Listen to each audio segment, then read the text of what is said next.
Yeah, hi, it's Jackie here from the LGFA, and we're on a Zoom call again this evening. And we had a fantastic reaction to our series of interviews with former greats down memory lane, and we decided that we're going to do it all over again. So we're down to Waterford, we're down to Bali Mac, Ballymacarbry, and we have the Crotties, Fiona and Marie, to kick off this series. Marie, we did try and get you on board for the last series, but you gave us a nice dodge. But I said, right, I'm not letting this one go. I'm definitely getting her on.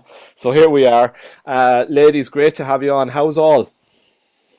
Yes, All all is good. good. Excellent, excellent.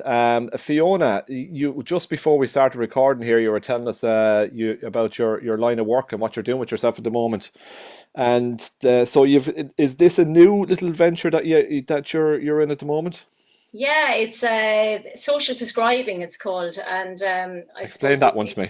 it's pretty new. It's I suppose 3 years old in Waterford, but it was recent. I suppose in 2019, it was kind of spread right across the county. It was only in the city. So we link in with GPs and primary healthcare teams, and we take referrals from them, and then we kind of link people in with the community. Okay. So we're kind of a middleman between people suffering from loneliness or social isolation, and we try and link them in with various activities or services or anything within the community. So yeah, we're doing a little showcase on RTE on Thursday, because Thursday is International Social Prescribing Day. Okay. So yeah, the Waterford Social Prescribing Service is going to feature on the 6-1 News, which is great.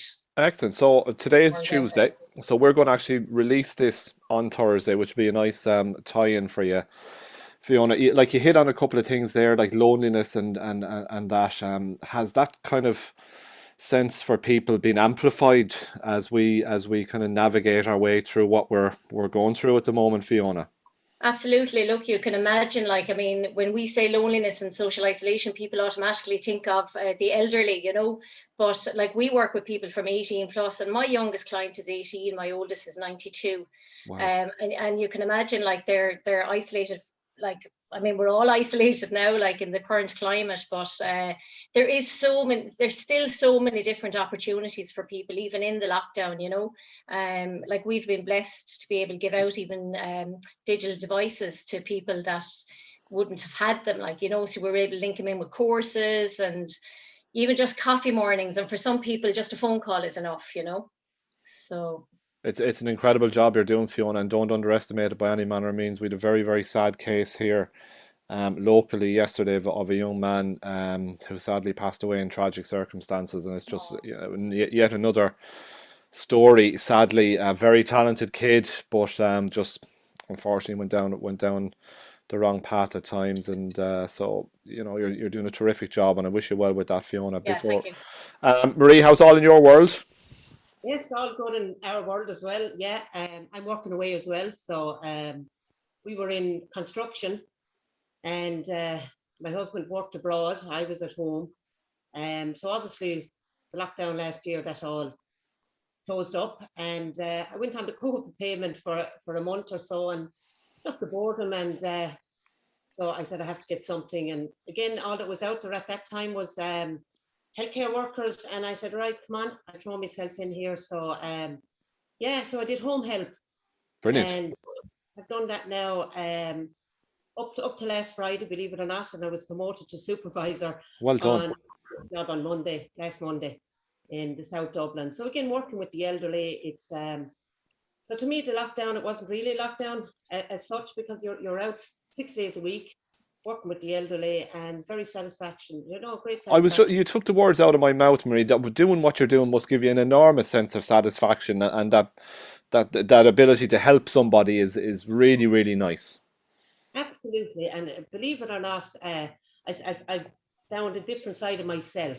I wouldn't Okay. have thought it was in me, and just loved it, adapted to it straight away. And look, some of these people you go into, they mightn't see anyone from one end of the day to the next. Again, because of the current climate that we're in, a lot of families couldn't visit and stuff like that. They were delighted to see us, and and Fiona there talking about depression and stuff like that. I mean, some of them are very lonely.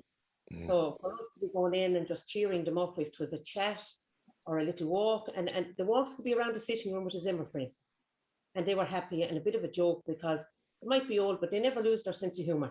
You know, a Yeah. great character.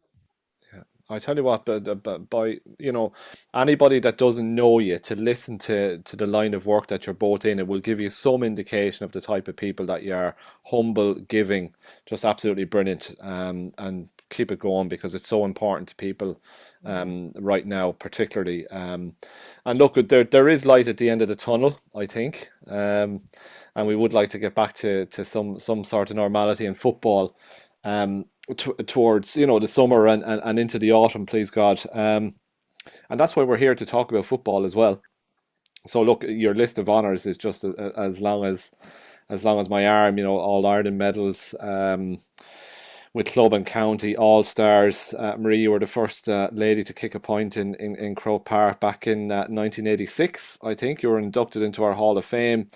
And the careers that you both had, absolutely incredible. So the obvious question, I'll start with you, Fiona. Where did it all begin for the Crotties when it came to ladies football? Well, I suppose where did it all begin for me? I suppose I used to tag along to Marie's games when Marie was playing. I don't know whether she liked it or not, but she had her little sister tagging along to everything. So Fiona, what's the age difference between you guys? we're actually twins, Jackie. Marie came out first, but No way. Go away, will you stop? You're having me on. God above. It's not April Fool's Day yet, lads. she warned she warned me not to say the age difference. So a half an hour, I think, is there, Marie, between us? There's about 6 or 7 years between us. Okay. Give or take.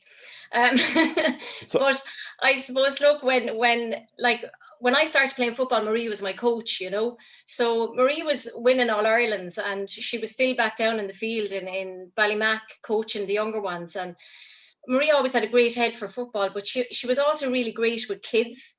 So it was absolutely great fun. I'd say you had everyone in the parish down training, and not only that, it was always great fun. But in saying that, we always knew there was a line we didn't cross as well, and there was a serious thing. So, I mean, Marie brought us to me to 2 All Irelands, community games All Irelands in under 14, So that's where it all started for me, and sure, then you just, all you want to do is keep going, and you're idolizing the older girls that are winning things, and you just want to make it there, And was that the burning ambition all the time? You caught me on the hop there, rightly, because I knew I knew you weren't twins. So, God above, it's been a long day. It's been a long day.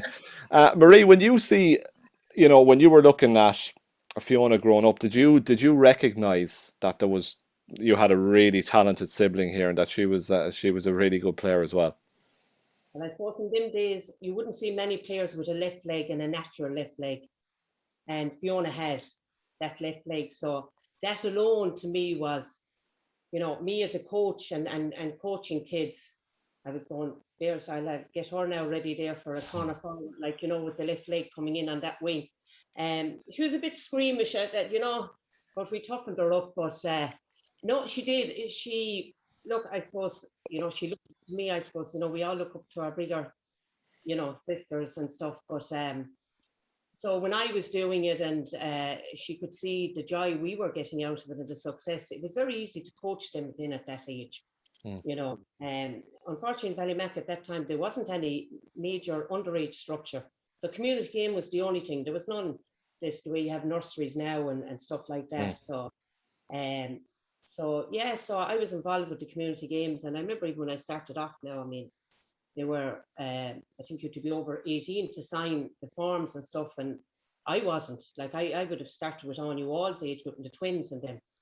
And you could just see every year we're only losing 1 or 2. And then the likes of Fiona and Shelley Welsh, Cleo, and all these young ones coming up. And they wanted to play because we had success. We were after winning All Ireland before, as I call them, the younger ones came along. It was very easy, and success breeds success. I always say that. And even we had very little of it below, but I mean, we had 5 Munster titles in community games and won 3 All Ireland. So it wasn't too bad, So Marie, I suppose, where did your love of football then stem from, right from the very start? Maybe just to talk to me about the family. Was there a history of it in the family previously, or where did this love of sport come from? That is a great question, and we're not really sure where, because I had a brother, an older brother, had no interest. None of the two boys did, and I had another sister, Magella, no interest at all. My mum and dad they loved watching it. My dad played a bit. God rest my dad. We only lost him there 6 weeks ago. So I know that, and I'm really, and I wanted during the course of the conversation to pass on our deepest sympathies and condolences to you both. thank you, yeah. Thanks. But he played a bit now when he was younger. But he was known as the ambulance man, because he had a yellow car and he'd drive people around the place. So football, no, wasn't a big thing for him. Now my uncle Thomas played, and from my mum's side, then we had John Fraher, her brother, who had played. So both of them are claiming a bit of where myself and Fiona got it from. Very good. But look, there was nothing else in Bali Mac to do, I suppose, when I was younger. And there wasn't soccer, you didn't have camogies, you had nothing. And there was a team, an adult team there. And I think I was playing with them since I was 11. Wow. Like you look at the club now, Marie, and it's like, I think they're going for 40 in a row at senior level, aren't they? So the genesis of that, Marie, maybe what was the genesis of all that? Because what seemed to happen then was that what Bali Mac were achieving, there was obviously a phenomenal amount of Bali Mac players on county teams at the time. So obviously the cohesion that the Bali Mac players had was transferring onto the county teams, and they were getting great success as well. Yes, because Bali Mac dominated. When you look at the 86, you had at the junior All-Ireland, you'd have, I think, 2 or 3. When we went to senior 91, June White was the only one on the first 15 of the county team. So it was Bali Mac dominated, but then Bali Mac was very successful in, we'll say, 87, 88, we were winning Club All-Irelands. So I suppose when Michael Ryan came in, Anne McCarthy was a great lady and started it all, but Michael brought it to that next level, and he was professional. They talk about today's game. He had brought that into us back in the 80s, and so when the club is successful, it's very easy then to keep bringing young ones on, and community games then were successful, and that's where it really stemmed from. Then was Michael starting it, and setting a good base there.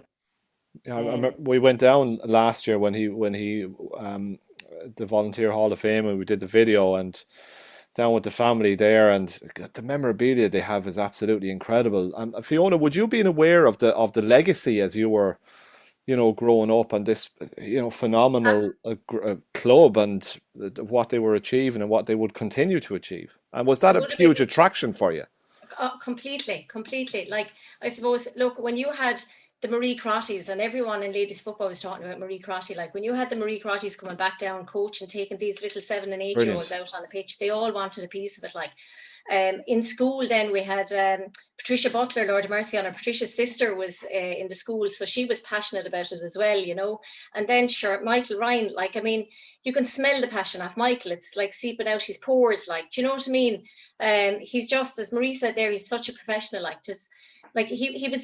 he was ahead of the game all the time when we were playing, we were in gyms back in the early 90s, do you know what I mean? So definitely, look, I suppose when you're living with Marie Crotty, all your dinner and your breakfast conversations are football. So we were always well aware of what was happening. And I suppose, as I said, Marie brought me to every game, and Mum and Dad, I suppose, travelled right across the country to every game. So I was well aware of it. I still remember the 86 All-Ireland. I can even remember what I was wearing up in the stand, and to be up in Croke Park, watching your sister out in the pitch, it was just phenomenal, so definitely, yeah, I suppose, look, ladies football in Bali Mac, the people, that's all people spoke about for a long time, and still do. And as Marie said there, success breeds success. So you have all these great people that are, on county teams going back in, still working in the club at the moment. Kate Ryan is still very active in the club, like Michael's wife, Yeah. Katrina Casey's back coaching him. Look, Michael's back. It's just it's an ongoing thing. They just want to, they want to continue the success.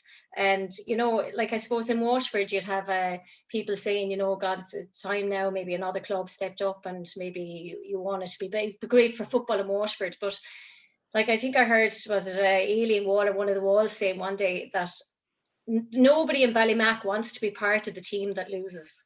Yeah. You know, so, and that's why that hunger is still there. Yeah, I think we had her on and we were asking that question, you know, it's a, you know, is there more pressure because you don't want to be associated with the team when that record actually goes? But I think that they're a bunch, and Michelle would have alluded to it a few times, that it's the next challenge. You know, we don't think about the 39 that have gone before. It's all about the next one. And was that your mantra and your motto as well, Marie? Because obviously you were to stay going, and you went on a really, really consistent period of winning trophies and All Ireland titles. So I mean, you can't just be happy with one or two. You went on and to win multiple, and had some disappointments along the way as well. So where did that hunger to keep going and keep going come from?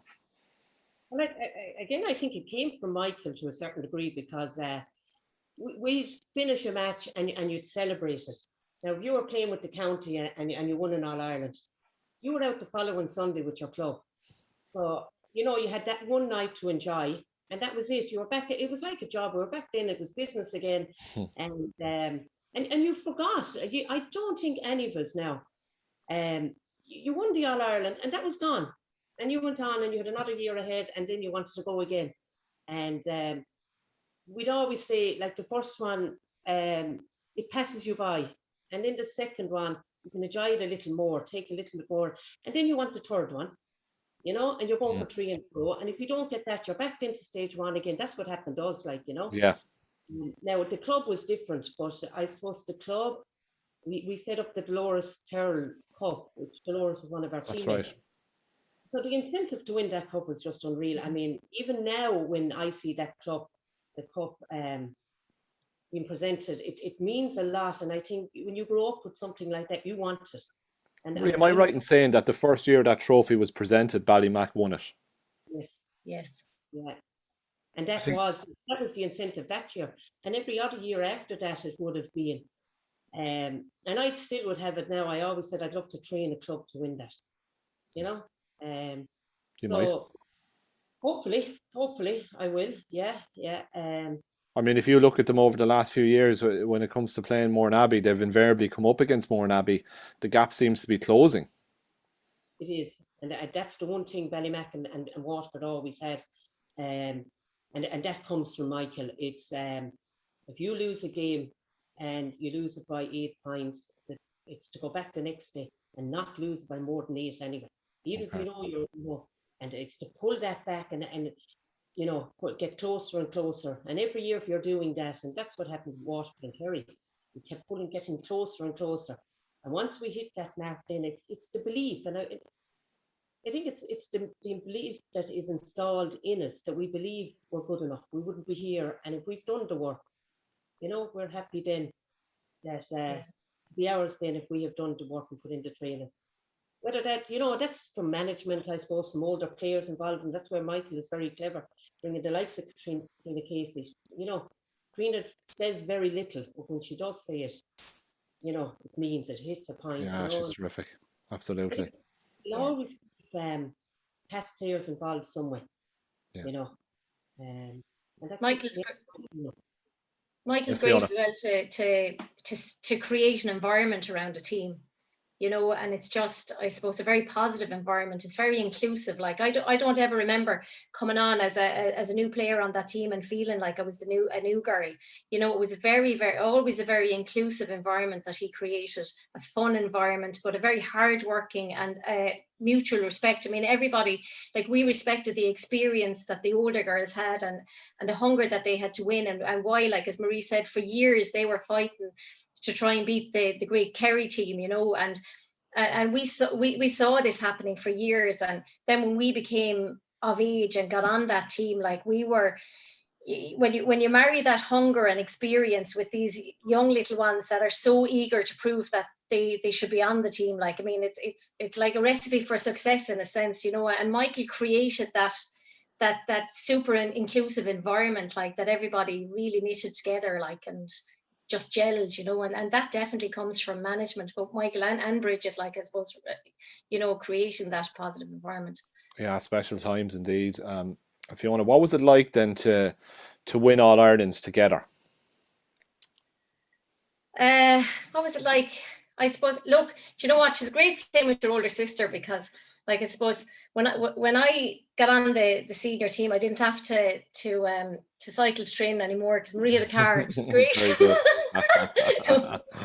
But, like, even, I suppose, prepping before a match, like, you know, like having Marie, because Marie, as I said earlier, like, she's some head for the game, like, so she was always able to just give solid advice, you know.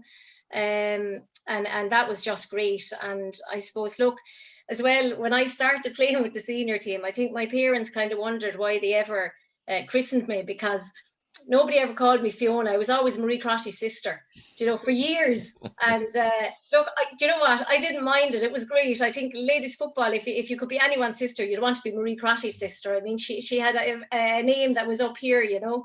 But look, it was great. It was great. And I suppose, look, thinking back as well, you know, maybe leaving the house. I suppose Marie was in Dublin for the years of it, like, but even coming down for training at the weekends, and we shared a bedroom, like, you know, when you were kind of, you know, just psyching yourself for a game. And a funny story, Jackie, actually, we were at home one Saturday night, we were playing a match the following morning, and Marie found, you could see now, Marie's hair is jet black, right? So Marie found a permanent blonde colour in the bathroom press, and she came up to sit and said, throw that in my head. So we put the permanent blonde into her anyway, and left it sit there for maybe half an hour or whatever, and she kind of panicked then and said, oh Jesus, wash this thing out, you know. So we washed it out anyway, and she was vibrant orange. Vibrant orange, getting on the bus the following morning. It was the funniest thing ever. But a couple of weeks later, when her hair started growing again, and she had the black roots and the orange, you know, because bearing in mind it was permanent, she put in a black dye, you know, and we went off to play a match, and the jerseys were white, and the heavens opened. No. Do you remember that, Marie? The black dye came down your face and onto the jerseys. Such a great play with your sister. Yeah. She's not very impressed. No, I'm not. Everyone knows that story anyway. It was great. Oh my God.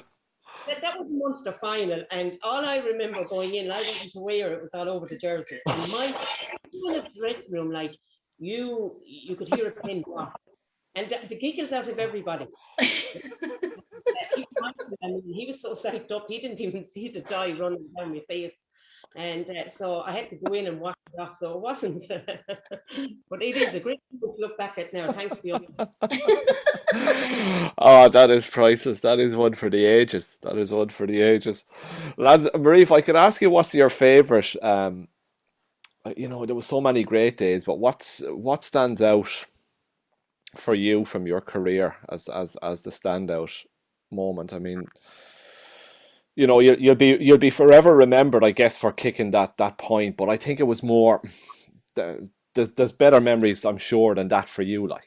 And that at the time, you know, I was well retired when I realised, you know, that would go into history, like. So that, to me, look, it's great. But no, I think 91, you know, the senior, I captained. Yeah. And I still get goosebumps thinking when the bus was pulling in that day, and you know, we had great support, and you'd see you know, my mum and dad outside before you'd get out. At that stage time, you were going in by the Hogan stand side, and yeah, that was good. You know, walking behind the bands, and then lifting the cup, and having Fiona play, believe it or not, was great. You know, and Fiona's, you know, first time in Croke Park as well, and you know, great memories there with we standing getting photos taken together, and Brilliant.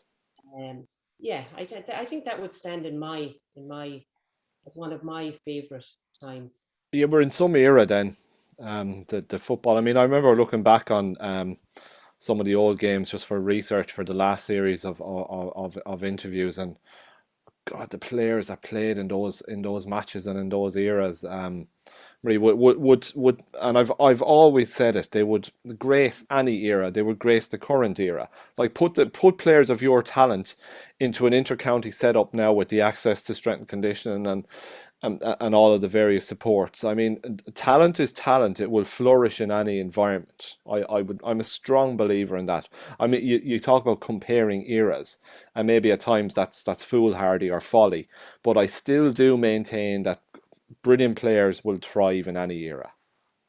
I totally agree with you. You know, you think of the great Kerry team, you know, and Mary Jo Curran, I suppose, is a name that would be popping up a lot there. The Lawlers, Marina Barry. I make out any of them would walk, you know, onto a team nowadays. I remember Mary Jo saying she mightn't have trained as much, but you know, that she wouldn't have that commitment. But I mean, she was so talented and so graceful as a player. Our own Anya Wall, to me, she's probably one of the best in the game. You know, you were guaranteed a ball into Anya Wall, you were guaranteed a goal. You know, you see Sinead Hearn, you know, Anya was up there with the likes of Sinead Hearn nowadays. Leash had some great players, Sue Ramsbottom, you know. Brilliant. Ginny Greenan from Monaghan. I mean, some of these players, Babe Larkin. Angela Larkin, gee, what a player, Jesus. Yeah. I think the skill of it, if you actually go back now, TJ Carroll were great there at the start of the lockdown, playing a few of the older games, and you watch the skill of the game and the direct football, I think, was played. There's a lot of short passing now, and maybe 10 passes before you even get it to midfield. And you look back at the days, like, you know, and the full back would have a ball and 3 passes and you'd have a score. The likes of the twin Ryans, like Geraldine was a great woman to get a score, we'll say, out around the 21. If you look at the games now, very few frees or points are taken outside of 21, 30-yard line. And, you know, you look back at videos and you see that was being done in them days. So I do think there was players that if we, you know, boot up again, would we make it? We'll never know. But of course you would. Oh, without question, Marie, in my eyes, for sure. But even, you know, there's some great Wexford teams that maybe didn't, you know, achieve what maybe they could have. It was just a very, like, the teams that he played against Kerry, like, he could have won more, but it's just, but Kerry were there also at the time. You know, Monaghan, Leash, yourselves, that era, just, I could go on and on. But Fiona, like, from your point of view then, to obviously, Marie refers to 91 there, which was a magnificent day. Would that be your standout, or was there maybe something else that sticks in your mind? No, believe it or not, yeah, the 91, because like that, it was my first time in Croke Park, and my fondest memory is standing for the National Anthem. And at that time, we didn't stand in the team. You were in your positions, and I remember standing there for the National Anthem and looking up at the crowd and trying to find Mum and Dad. Back in that day, it was easy to find them up in the stand, you know. But yeah, that I still like get goosebumps when I think of that. Like, you know, that definitely was my highlight. Yeah. Yeah, it's lovely. Marie, I hope you don't mind me asking, how have you been the last few weeks since? yeah, it has been tough. Because, you know, particularly with the funeral and everything, and with COVID, I mean, it was very much our focus was protecting Mum, you know. And I'm coming from Dublin. I've been in close contact even with people, you know, with people that had been in close contact, put it that way. So, you know, we were coming from Dublin. I've another sister, Magella, coming from Carlow, and Fiona from, you know, down near Waterford City. So yeah, so that was tough. And I remember going in and just to give Mum a hug the first time, I had advanced PP in my car and I had to put it on, and I gave one to Fiona and Magella so that we could hug our Mum. And I think that was hard, and that was where all our focus nearly went, you know, over the few days. Now, we were lucky to have Dad in the house for 3-4 days with us, and that was very special. You know, I know a lot of people are saying, you know, crowds at funerals are very comforting. I suppose, you know, we didn't have that, so we didn't know, but we just found that very comforting for us. And then you go, we had 8 in the church. So all our partners and our children were outside the door. It was mum and the 5 of us and dad's brothers, Yeah. and then for me and Fiona, we were commuting up and down because we couldn't stay over with anybody. We really did stick by, because we'd heard so many funerals that other people had got it and they'd lost other people because of one funeral, and we just didn't want any of that, and Dad wouldn't have wanted that. So, that was tough, but we're a strong family. We're a very close family. As you can see, Fiona's praising me there, and I, so we're a very close family, and, we keep going, and we keep Dad's memory alive. And as we said, we had great times with him. We'd no regrets, not one of us. He was a great man, and we just keep his memory. He'd be very happy now. This, hearing this and making damn sure we give him an I'm sure he was damn proud of you guys. I have to say, I'm sure he told you as well. It's my heart goes out to you guys. It's just so sad. And Fiona, Marie alludes to the funerals in the current environment. From the outside looking in, and whenever I hear of somebody passing away, I just think how when it's somebody that's particularly immensely popular, that you could imagine hundreds of people coming to pay their respects. I just find it so sad that can't happen right now. I just wonder, did that strike you at any time, or how did you find everything? Yeah, I suppose, look, it was probably harder for people on the outside looking in and not being able to come and shake our hands and stuff like that, but for us, there's something very comforting in the small family funeral. It was just us there. We got, as Marie said, we got to spend so much time with Dad. And even there was something very comforting about being the ones that carried the coffin, being the ones to lower Dad down. It's not something you want to do, but there was something comforting about it, rather than standing back and watching somebody else do it. But also, I suppose, I found for myself, it definitely helped. And I think probably it helped Mum as well, that we weren't there. There wasn't hundreds of people traipsing through the house, and you weren't shaking hands with hundreds of people, strangers, and I suppose there wasn't the exhaustion there of going around, if Marie had friends down from Dublin, Marie making sure they were okay, or my friends up from, and you're making sure they're okay rather than making sure that your immediate family are okay. And that definitely helped, and I think it helped Mum. And there wasn't, we weren't exhausted from going around shaking hands with hundreds of people. So I think sometimes on a normal day without grief, exhaustion can just get you down, so I think it definitely helped Mum. She wasn't exhausted. She had time. She had loads of time with Dad. She wasn't overwhelmed either, Fiona. Yeah. So there was something very comforting about the small funeral, and something very personal about it.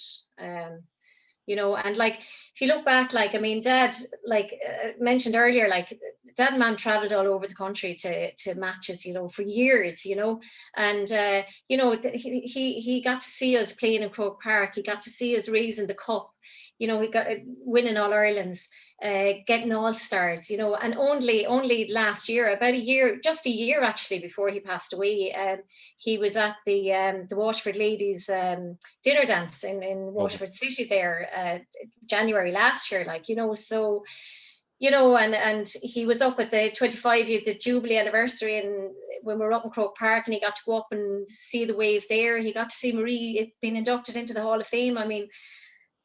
He was so proud, and he got to see all that, and he got to share all that with us, we're has-beens now, we've nothing to celebrate now, but he was there and he shared all that with us, so it was great. Lovely. May he rest in peace. And again, our sincere sympathies. Very, very sad time for you guys, but you're an absolute credit to him, I have to say, and to your mum, and I hope she's bearing up okay. So life now, life after football, how did you cope with it, Marie? Look, you're obviously you're still heavily involved with Round Towers, and you've done great things since playing as well. But to feel, when football at that elite level is such a huge part of your life, Marie, how did you manage to to adapt to the next phase of life without that elite level sport? Well, I suppose the way mine happened, I got my cruciate. I did my Yeah. cruciate, and that's a serious injury, and that was in my later years. And I'd overheard somebody say she'd never come back from this, and I suppose that's what I wanted to prove I could come back, and I did get back. Talk to me about that, Marie. Because at the time maybe it might, cruciates now unfortunately are 10 a penny. You get surgery, a typical recovery is 9, 10, 11, 12 months. Where were you with it all? Did you get surgery, or did you build it back up, or what was your journey there, Marie? No, I got the surgery, and I got it from a lad here in Dublin in Blackrock. I was lucky; I had a few contacts, and I got it done. And would you believe Ry Keane got his done at the same time? So I was adamant to see what length of time it took Ry Keane, and I would come back. And I was back running after 9 months, doing straight lines and stuff. So I worked hard. I worked hard at it. I knew them well. And not just to go back playing football. If I didn't get it right at the start, for simple things, it would have affected me. And in my later life, so I knew I had to get it right. And I continued to play club football for a few years after. And then look, I had got married. I got pregnant, and I suppose things like that then make a decision. And at that time, I played a lot of football. I'd achieved a lot, and I kind of have said, get out at the top. I'm not one of these, that I would have continued, and I couldn't have sat on a bench and be a sub. That would not have been me at all. And I was living in Dublin then, so even the commuting up and down, that was tough going. And then obviously having, when I had a Dylan, so. But look, I got involved in the coaching side of it. I was down with Westmeath when I was out for my cruciate. I got involved with Westmeath, and got involved with a club in Carlstown.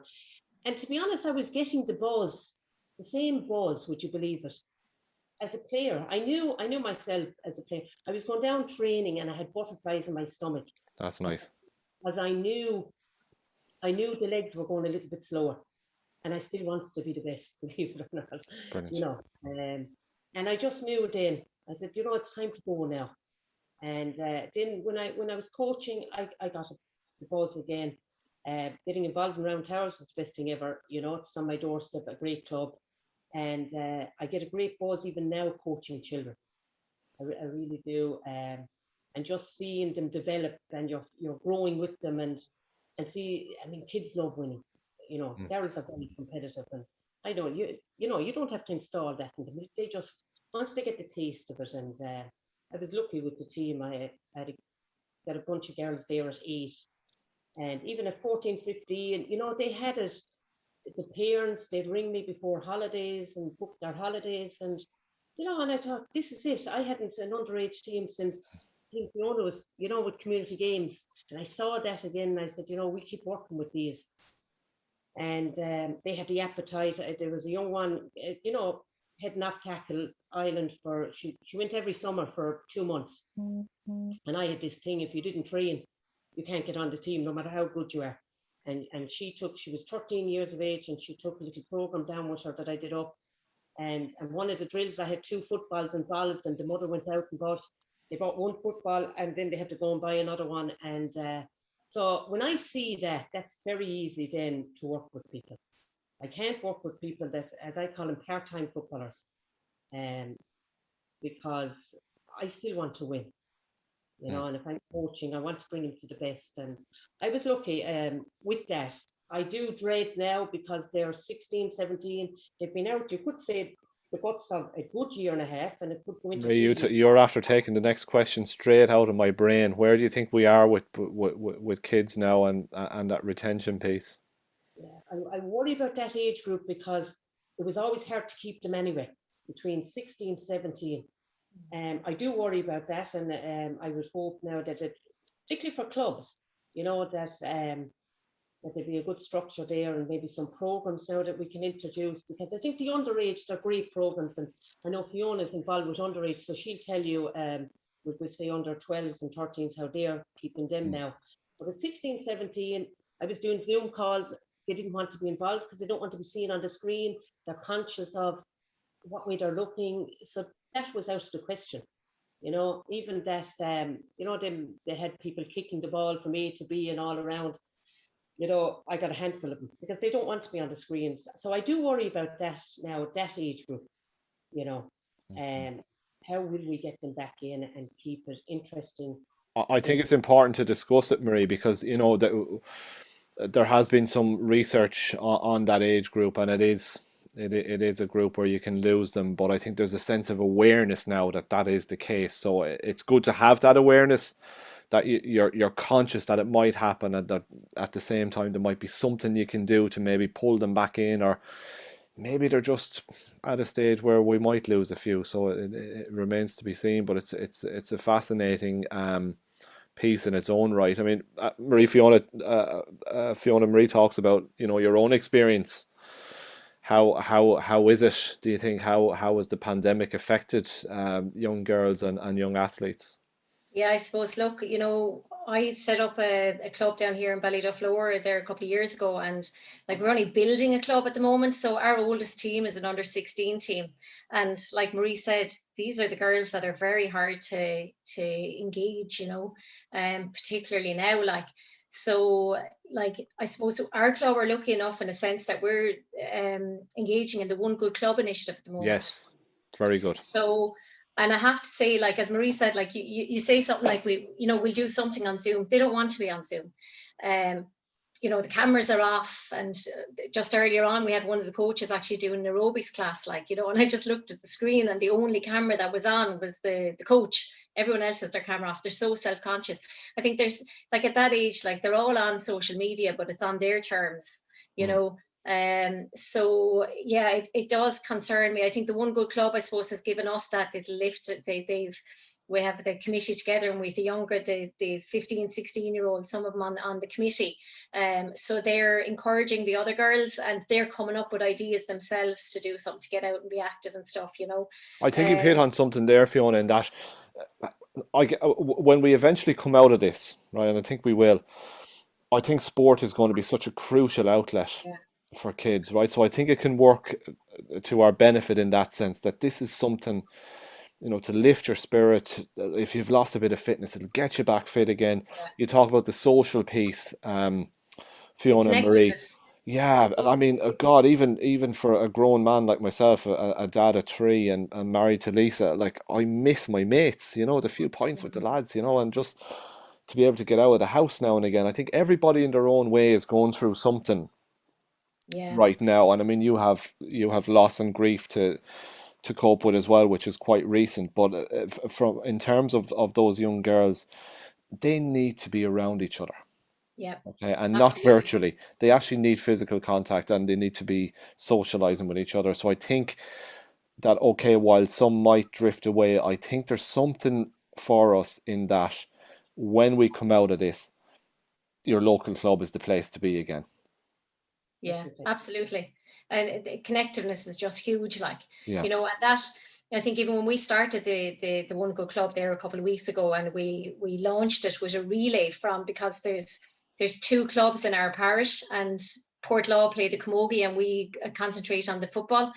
But we share the girls, you know. So we started with everyone, you know, within their 5K, and the girls started at Portlaw pitch, and they ended in Ballyduff GA pitch, and with, you know, this is where we play our camogie, and this is where we play our football, and they did a relay, and it was fantastic, like, you know. But they all had their own football. They all ran their 1K, held up the ball 6 foot to the next person, and they took off, and it was just. But the feedback from the parents afterwards, saying the girls really enjoyed it, even though they only saw the other person from a distance. They were out social distance walking maybe the following day, because they realised, hang on, the bit of fresh air and the bit of exercise was great fun. So definitely, I think, if anything, this initiative will definitely help our club, you know. And I see just right across the community how it's like the Ballyduff ladies football has been talked about, you know, and the girls are loving this. They're loving reading about themselves on social media or the local paper. We even made the nationwide there recently, doing the Jerusalem dance, like, you know. That's right. Yeah, that's right. You know, like like the girls love that, you know, and so please God, look, when we do get back, they'll be back down on the pitch, and sooner rather than later, hopefully. Yeah, absolutely. It's all to look forward to. Marie, so what's next? What's next for your good self? I mean, yeah, you were talking about, you know, I'm not one to sit on the bench. I could imagine you sitting on the bench and it's about 5 minutes left and you're a point down and you just run on anyway, like. What's next? I don't know. I'm a firm believer too of recharging batteries, and I think that's what I'm going through at the moment. As I said, I've been with that club, that team for 8 years, and they need a new voice in there and stuff. So I think yeah, I'm going to recharge the batteries and go to, when games start coming up again, actually going and watching a few games, You'd miss because it, wouldn't you? you do miss it. And when I've been coaching here with Towers every weekend was, I remember Dublin and Waterford playing in a league game here in Dublin, and I couldn't go to it because I was out with underage.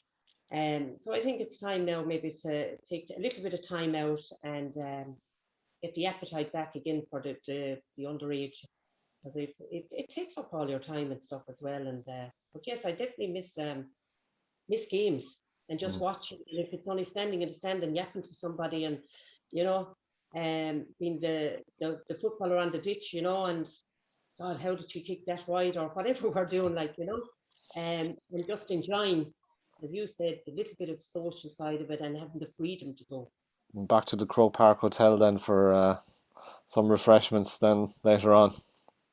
Yeah, refreshments, exactly. Oh God, I mean, the All Ireland last year, when it should have been on, it was a very lonely day, to be honest. I thought so too, yeah, because you know the look, and I'm not hung up, to be honest, on the big crowds on final day. They're nice and that. I'd like to see more at some of the earlier games, to be honest.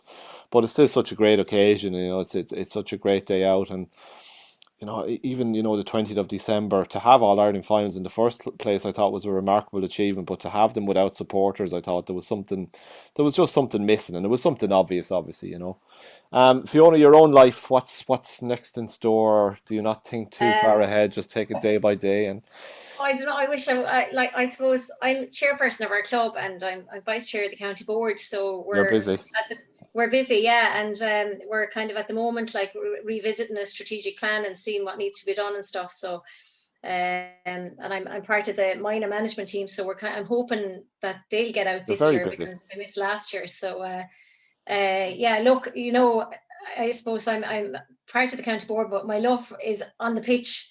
Do you know, it's not in the background, like, but look, it's all about helping out and giving a bit back. And Big yeah, plans down in Waterford as well. Fiona, that were, you yeah, know, with the hit the pitch. headlines recently, and I tell you, some of the work being done there on social media is very, very good from Waterford as well. Unreal. We have a Really, fantastic PRO, and Willie, he's just really good guy, amazing. yeah. Yeah, he's the main man, like, and the one thing he does, he makes every single club in the county feel that they're the special ones. He has this, I don't know, he has this thing, a way of doing that, you know, and he just gives everyone loads of coverage. It's fantastic. He's just a hell of a nice guy, Fiona. He is, And he's very, you absolutely. know, he's tech savvy as well. He knows what he's doing. He knows his way Yeah, around a laptop, obviously, as well, which is, and a yeah, mobile phone, which is important. No, great it's man to have on board. yeah, absolutely, Yeah. absolutely. And Waterford, I mean, Marie, on the field of play, you know, obviously they lost Michelle to retirement, but you know, gave Dublin a good run for their money in the championship last year, and are holding their own back at senior. So you know, there would be encouraging signs going forward for the county team as well. Definitely. They've great potential there. Like, you know, Michelle would have been a big loss, you know, on and off the pitch. And Marie Hunty again, I mean, what a great player. Some You kicker of know, a ball. right? Oh, great kicker. Yeah. Yeah. So, you know, when you lose two big players like that, it's kind of, it does take a while to regroup and stuff. Against Dublin, they did give them a good run. I'd be kind of looking, saying, did they actually believe they could beat them? Because, you know, if they could install that belief in them, because I think a lot of people have Dublin up there on a pedestal, and sometimes you're looking at them and they're getting beaten in the last 20 minutes of a game. But you'd be wondering, is that when it creeps in that they can't beat them? But I think Waterford now, they have a good structure. Was it Fiona was involved with a team there 2 years with under 16s. He got beaten in an All Ireland final. So there's talent coming through with them, which is great, and that can feed into the adult team. So yeah, I think and Waterford they believe in themselves once they get a good unit together. They do believe in themselves, and I would hope that we would see them, in the next year or two, again up there in Croke Park competing at senior level for the All Ireland title, and that's what they want. They don't want, but they're not happy like just doing well in Munster and getting into semi-finals. The hunger is still there, and all these young ones have seen what it was like, looking on there with Waterford bringing trophies home and stuff. They want to be part of that. Yeah, absolutely they do. They have the potential if they want to put in the work, definitely.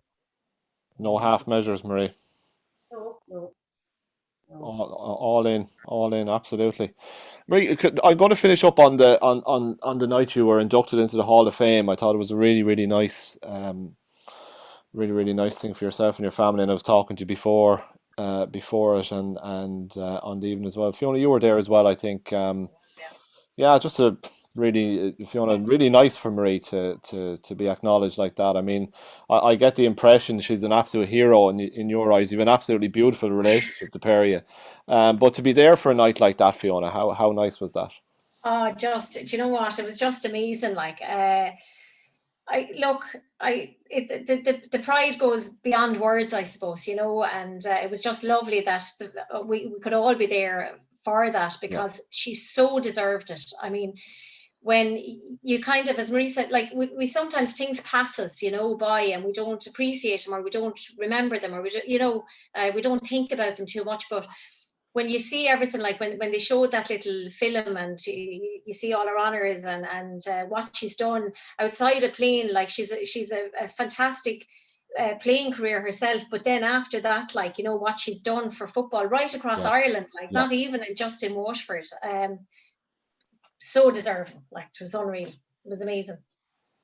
Marie, did you enjoy the night? I did. I must tell you a funny story.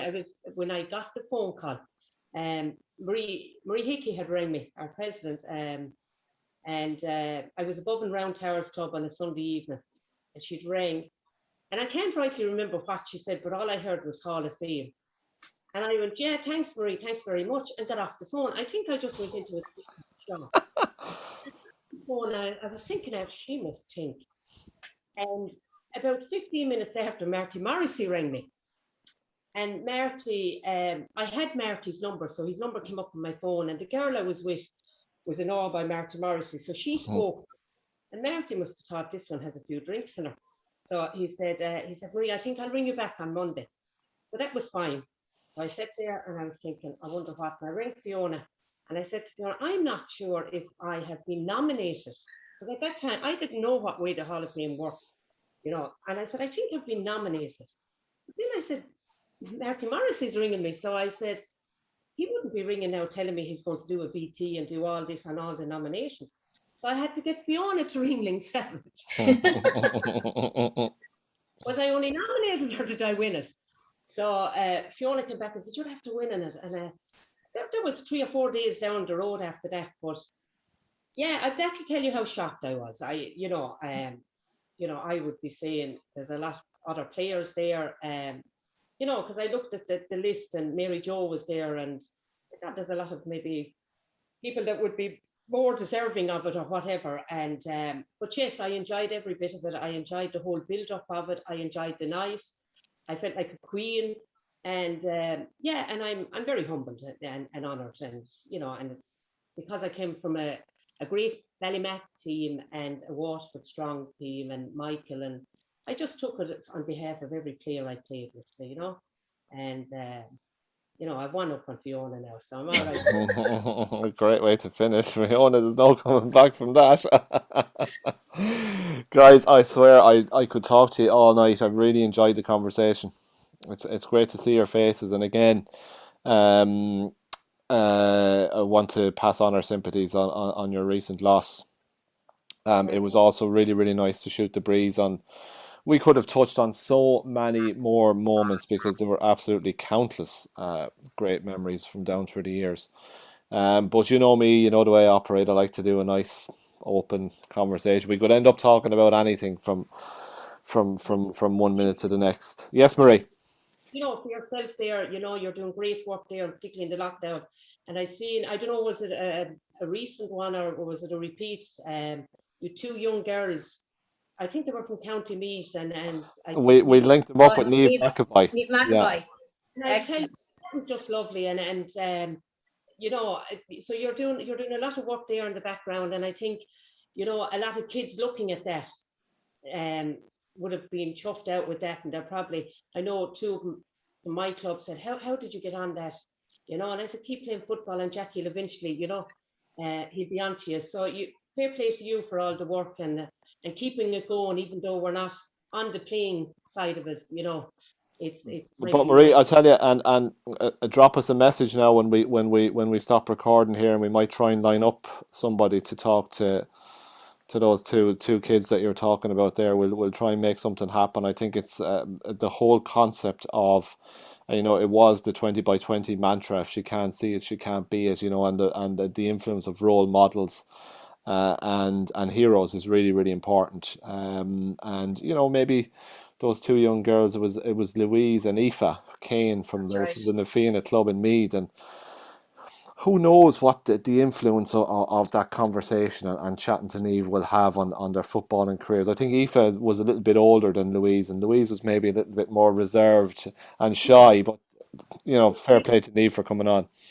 It definitely hit me. I just found it very touching, that interview with the two young girls, and I was going, and for two young girls from me to be picking a Dublin player. Yeah. I even thought that, and then Neve was very graceful about it as well. It's a great interview, and and that's what we need, maybe more of that for to keep these young girls tuned in. Yeah, absolutely. And we'll try and line up something. So if you want to drop us a line, we'll try and do something in that vein. And I've really enjoyed this one. Another one that we trotted them out there for International Women's Day. We had the Orion twins that you referred to during the conversation. We had Mick Fitzgerald and Mary Jo in another one. We had a piece with Juliet Murphy, Yvonne Byrne in Mayo. So it's just, I couldn't have thought of two better people to start the new series with than your good selves. So thanks for coming on, and we'll see you again real soon, folks. Okay. Thanks a million, Jackie. Cheers, guys.